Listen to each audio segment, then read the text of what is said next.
जय हिंद, जय भारत दोस्तों। मैं पुष्पेंद्र गौड़ आज पुनः आपके सामने कक्षा 10वीं का विज्ञान विषय लेकर, जिसकी विषय वस्तु होगी हमारी रासायनिक अभिक्रियाओं के प्रकार। पिछली बार हमने संयोजन अभिक्रिया और ऊष्माक्षेपीय अभिक्रिया को पढ़ लिया था। आप उन्हें पुनः जानना चाहते हैं, पुनः पढ़ना चाहते हैं तो मेरी चैनल गणित की चौपाल को आप सब्सक्राइब कीजिए और मेरे सारे वीडियोज़ आप लगातार प्राप्त कीजिए। मैं प्रतिदिन एक वीडियो प्रेषित करता हूं और ये जो वीडियो होंगे जो नई मूल्यांकन पद्धति है उसको ध्यान में रख करके होंगे दोस्तों, इसलिए आप ज़रूर इन्हें देखते रहिए। और ख़ास बात यह है कि मैं बहुत छोटे वीडियो बनाता हूं, आपका समय भी कम लगता है। अब आप आज की जो हमारी विषय वस्तु है वो है वियोजन अभिक्रिया। तो वियोजन अभिक्रिया को हम एक उदाहरण से समझेंगे। देखिए, सबसे पहले हमने एक कैल्शियम कार्बोनेट, जिसको हमारे यहाँ चूना का पत्थर भी कहते हैं, इसको लाइमस्टोन भी कहा गया। तो जब चूने के पत्थर को मैं हीट या उष्मा देता हूं तो दो भागों में टूट जाता है, कैल्शियम ऑक्साइड और कार्बन डाइऑक्साइड। जो कैल्शियम ऑक्साइड इसको हम पहले पढ़ चुके हैं, ये बिना बुझा हुआ चूना है जिसका उपयोग सीमेंट उद्योग में होता है। बिना बुझा हुआ चूना,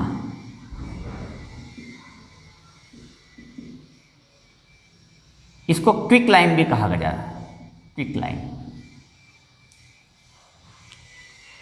तो आप यहां पर देख रहे हैं कि एक अभिकारक है जो ऊष्मा प्राप्त करके दो या दो से अधिक उत्पाद में टूट जाता है।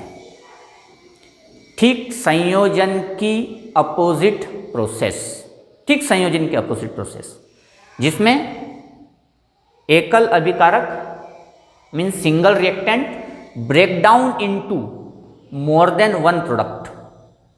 जहां पर एक अकेला अभिकारक एक से अधिक उत्पाद में टूट जाता है, बस इसी को हम बोलते हैं वियोजन अभिक्रिया या डीकम्पोजिशन केमिकल रिएक्शन। जब एक अकेला अभिकारक दो या दो से अधिक उत्पाद में टूट जाए, when single reactant break down into two or more than two product, then it is called decomposition reaction. यहां पर एक ऑब्जेक्ट तैयार होता है आपका। कैल्शियम कार्बोनेट को क्या कहा जाता है? तो चूना का पत्थर, या चूने का पत्थर का फार्मूला लिखो कैल्शियम कार्बोनेट, इसको लाइमस्टोन भी कहा गया। इसको हीट देने पर ये बिना बुझा हुआ चूना जो बाजार में मिलता है, हम खरीद करके लाते हैं दिवाली दशहरे पर साफ सफाई के लिए, इसका उपयोग सीमेंट उद्योग में भी किया जाता है और कार्बन डाइऑक्साइड निकल जाती है। अब चूंकि यहाँ पर ऊष्मा को अवशोषित करके यह अभिक्रिया हुई है, इसलिए इसको थर्मल डीकम्पोजिशन या ऊष्मीय वियोजन अभिक्रिया भी कहते हैं। तो जब कोई वियोजन ऊष्मा को प्राप्त करके होता है तो हम उसको ऊष्मीय वियोजन कहेंगे। तो इसका मतलब है कि और किसी तरीके से भी वियोजन होता है, तो हाँ, और दूसरे भी तरीके हैं जिससे वियोजन अभिक्रिया संपन्न होती है। जैसे कि आप क्या करें कि एक प्लास्टिक के मग में दो होल करें और इसमें दो कार्बन के इलेक्ट्रोड लगा दें। अब इनका कनेक्शन हमें बैटरी से करना है, लेकिन उसके पहले हम क्या करते हैं कि इस मग में पानी भर लेते हैं और दो टेस्ट ट्यूब पूरी पानी से भरी हुई इसके ऊपर उल्टी रख देते हैं इलेक्ट्रोड के अंदर।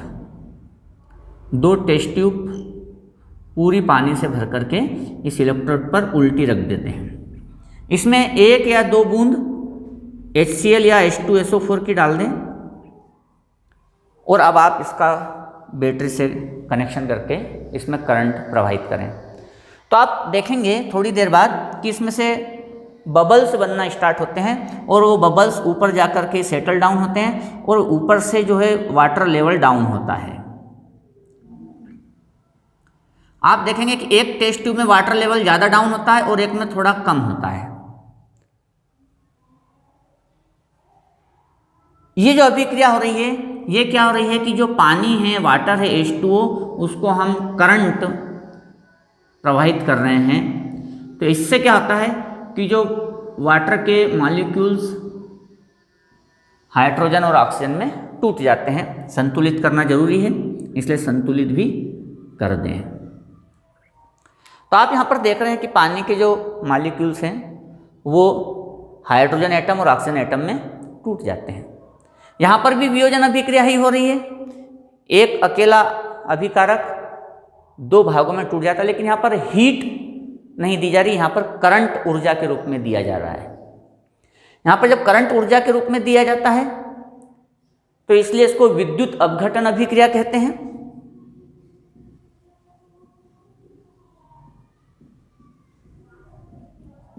या इसको इलेक्ट्रोलाइसिस भी कहा गया।